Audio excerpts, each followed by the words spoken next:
Go. All right. Hello, everyone. We're here to talk about water, and in particular social water, which is sideways, but I'm sure you can figure it out. And this domain is already registered as well, so unfortunately we'll have to figure out some sort of new name. It kind of does. It could be a new graphical design.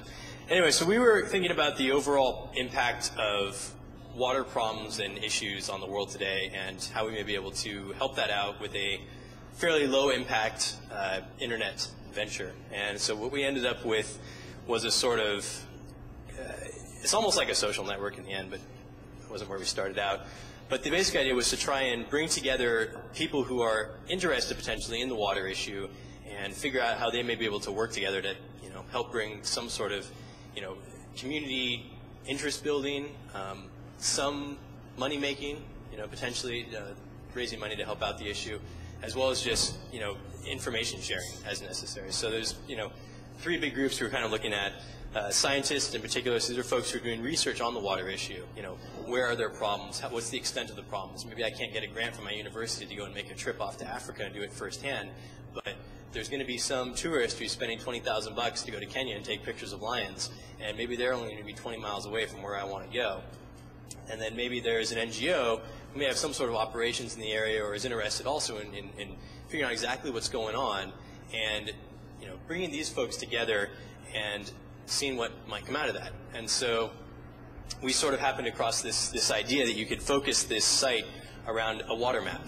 And what you get here is you get sort of user-generated content around what sort of water issues are going on around the world. So the idea would be, if you're going off on a trip somewhere, look up here, see who else might be going there. Who else might be in that area? Who else might I meet up with? And where are we going? Is there some place that's, an hour, 2 hours, a day trip, a five-day hike, depending on how adventurous you are, outside of where I was going to go. But maybe we could go there and dig up some information, find some stories, bring those stories to the forefront. Make this fun, make this interactive, make this for the people who are sitting at home, here in San Francisco or, anywhere else who don't have this sort of first-hand access to what's going on in these parts of the world. Allow them to sort of see real stories. And these are, you can always generate, a sort of library of stories around this sort of thing and say, oh, here's this family here and this is what their lifestyle is. But I think if you can make this very first-hand, very impactful, I mean, if you're talking about, you can show the exact location, you can show the time that people have been uploading some of these stories, you throw pictures against it. And the basic idea here is really just to build awareness and interest in the topics. So, if scientists are interested in figuring out, well, what's going on, they can post in here and say, well, maybe I'm curious about this particular area. There's not a lot of information here. What's going on in this area? Someone's heading over there. Hey, I'll go and check it out. I'll go and figure out. I'll go and do some interviews. I'll go and take some pictures. It can be even very, very straightforward. We're not talking about doing a in-depth investigative piece on some random village in Africa. We're talking about going and talking to a person or two and taking a couple pictures, and then just bringing that back to all the rest of the folks. And once you've got them, once you've got this fun, once you've got this interactive, once you've got this to place that I'm kind of curious to go and check out, what are the stories that are being uploaded today, you can point them off to resources where, the average person who may not have access there, but maybe has, maybe I have a couple bucks I can donate.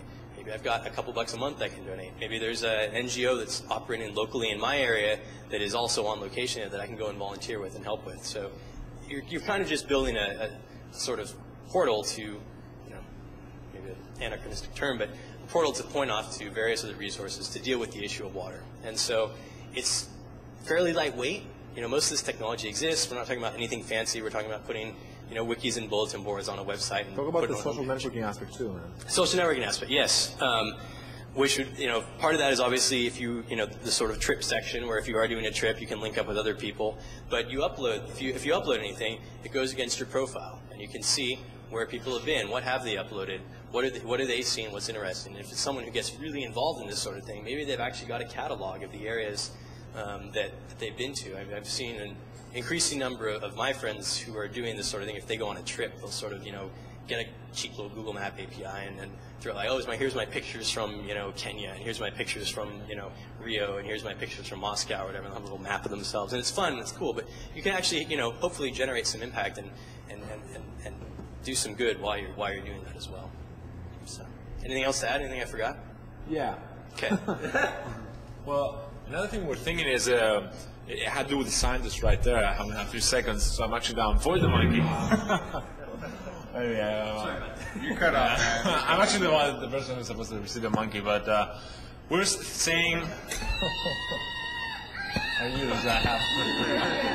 Okay, we gotta wrap it up. Hey, these guys are not getting food in the next video.